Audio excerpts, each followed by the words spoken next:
Good morning, everyone. Trevor Thompson, TNT Pressure Cleaning. Dynamite service with explosive results. So we are on a pool deck this morning, and fortunately the homeowner is really cool. And he got all the plants, barbecue, patio furniture. I mean, this place was loaded. All by himself this morning, and I said that I would lend a hand, and you can barely see what he's taken, most of it inside. You barely see what he's taken off. So I'll turn you around really quick. You can see some of the plants that he's taken off over here, but just want to take a look at the deck itself. And it is a brisk 46 degrees out right now. So you can see sort of where some of these pots were. You can see the organic matter that's set up on some of the beams and screens. I'll show you what it looks like, what I'm getting all set up right now. I do want to make mention, be really careful when you're shooting this stuff, because check it out. So if I do our finger test here, and I just take my finger and I rub it down there nice and gently, not too hard, you guys are gonna see oxidation, okay? So too much pressure on these beams and you're gonna leave marks. You're not gonna see it when it's wet, but you will see it when it's dry. That's why the X-Jet works so well, because it doesn't apply so much pressure that you're killing the stuff out here. Like, let's take for an example a 40-degree white tip, which is the least aggressive high pressure tip that you have on your machine. The X-Jet nozzle allows you to greatly reduce pressure and spray in a manner in which is not disturbing that oxidation. Now, you can offer an oxidation removal where you're out here with Gutter Butter or LA Awesome, and you're using a pump-up sprayer to apply, a very soft bristle brush to agitate, and then simply rinsing off with a garden hose and a hand sprayer. That is something that you can certainly do, but it's not necessary. It's very expensive. And you know, it is necessary if you're going to prep for paint. It is necessary if someone else came in and left a bunch of marks, but I can do this, leave this cage absolutely perfect without leaving a mark on it. And you'll get to see the end result of that little bit later. But you can see here, we're going to chase out this track. This is a drainage track. We're going to make sure that that's wide open and performing properly. You can see some of the growth that we have in here. So got a little bit of weed growth here.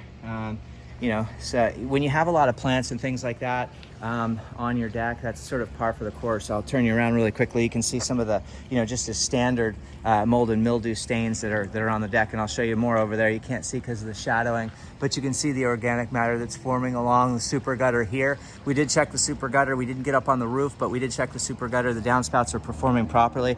This was full of furniture. There was a barbecue over here, and he's taken all that inside. He took all the plants and put them all outside along the fence there, completely out of my way, which was super kind. So you can just kind of see what you know, what you're sort of looking up against. Now you can see burn through here, so you can see where that paint is missing here. And so this will clean up, but this will not turn bright white. There is no paint there. So you do have organic matter, which is your mildew, but your paint is missing on that. So a lot of these beams like this will clean up bright white and absolutely beautiful. So just kind of giving you guys a heads up there. You can see an area here where we have a little bit of a seam situation going on here. So, you know, that has been patched, and that's probably a leak spot, which will attribute to growth, organic growth down on the deck itself. So I'll show you how I'm getting set up, and then we'll sort of take it from there. So we go outside here. We're not going to do a house wash today because the house is pretty clean. We're not going to clean the fence either. Those are things that we have done in the past, but you know, the gutters do need to be brightened up a little bit. You can see how they're just a little off. So we'll make those nice and bright white. Why? And why aren't we charging for that? Because we're already here. And this is a customer that we do year after year. We do, you know, 900 feet of fence, house wash, driveway, sidewalks, the whole 9 yards. So I'm already here. I'm already shooting solution, so I can shoot some solution up on that gutter, make that nice and bright white and brilliant for them, and they'll be thrilled.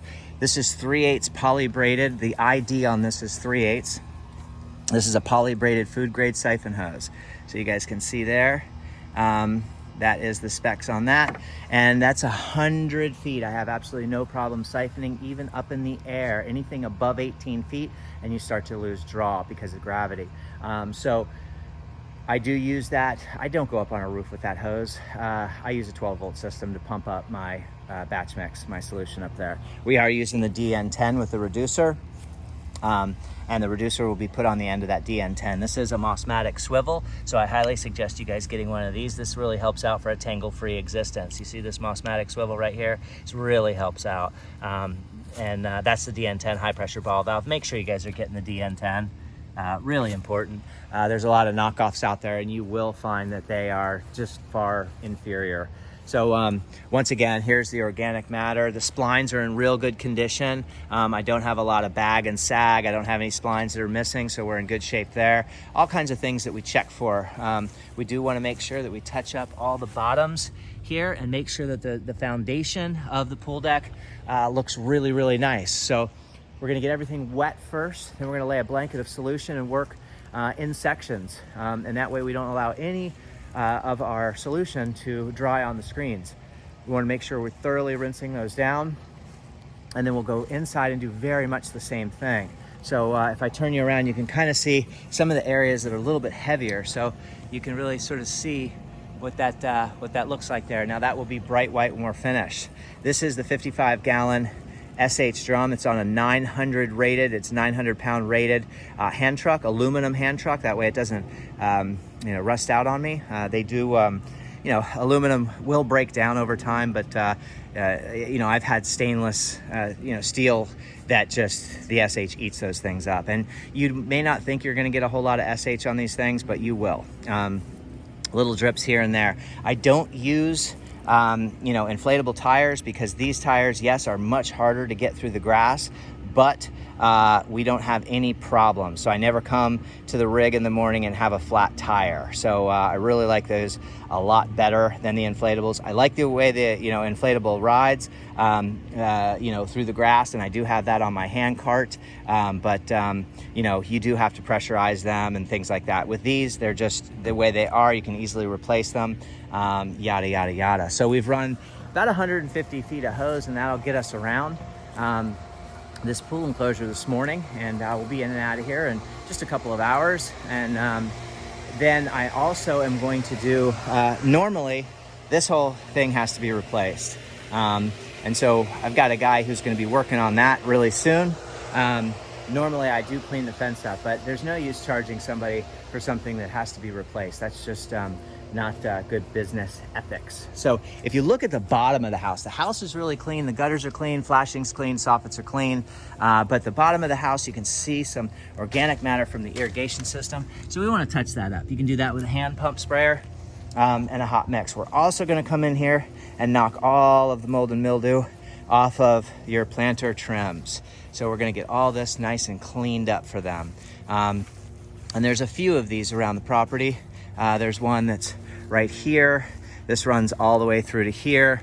They go around the side of the house, and there's two more over there. So it's just sort of an eyesore. So we're gonna lay a really, really hot mix on those, and then come in and dust those off and make them look really, really pretty. Make sure your grass is wet, and you can just sort of see kind of what that looks like. Merry Christmas, everybody.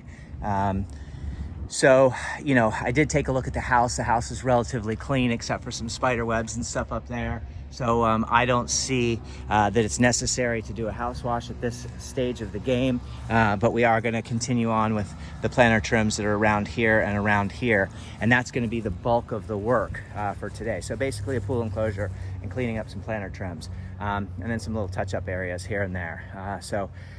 They have some, the sidewalks and driveway. Why sell a driveway wash when it looks like this? It's okay. There is some staining here, so we're gonna address that staining and take care of that, make that pretty for them. But how to keep a customer is by not taking advantage of somebody. So you want to make sure that you're absolutely doing work that can make a difference, that makes great before and after pictures.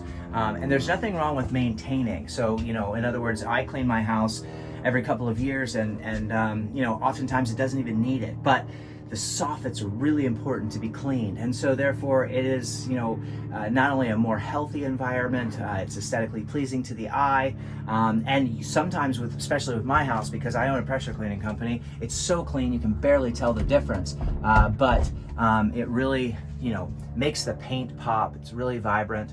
So I myself, as far as business ethics are concerned, I think it's imperative to not be charging for services that you don't need. Now, with that being said, if you go to the barber shop and ask them if you need a haircut, they're going to say, yes, you absolutely need a haircut. So some people like their stuff just absolutely meticulous, and I understand that. And yes, those sidewalks could be cleaned. And yes, the curbing could be cleaned, and the driveway could be cleaned, and the house could be washed. But is it imperative that it be done at this particular stage of the game? You know, I'm here. You want to make a call, I'll be there for you. But otherwise, I'll leave that completely up to you. I'm really extra clean, so you know, I always say go for it. But I don't want to. I'm not a used car salesman. I'm not going to sell you something that you absolutely do not need. I'm going to point out the stuff that you absolutely do need, and we're going to get that done for you. And you're going to use me year after year after year because you know I'm honest, trustworthy, and reliable, and do outstanding work. So you know, you guys be like that too. Have a great day. Keep cleaning, and we'll see you on the next video. I will shoot a pool enclosure video and let you see what that looks like. It's a beautiful, very brisk day. Good day for golf, but we're working. Take care, everyone. Bye-bye.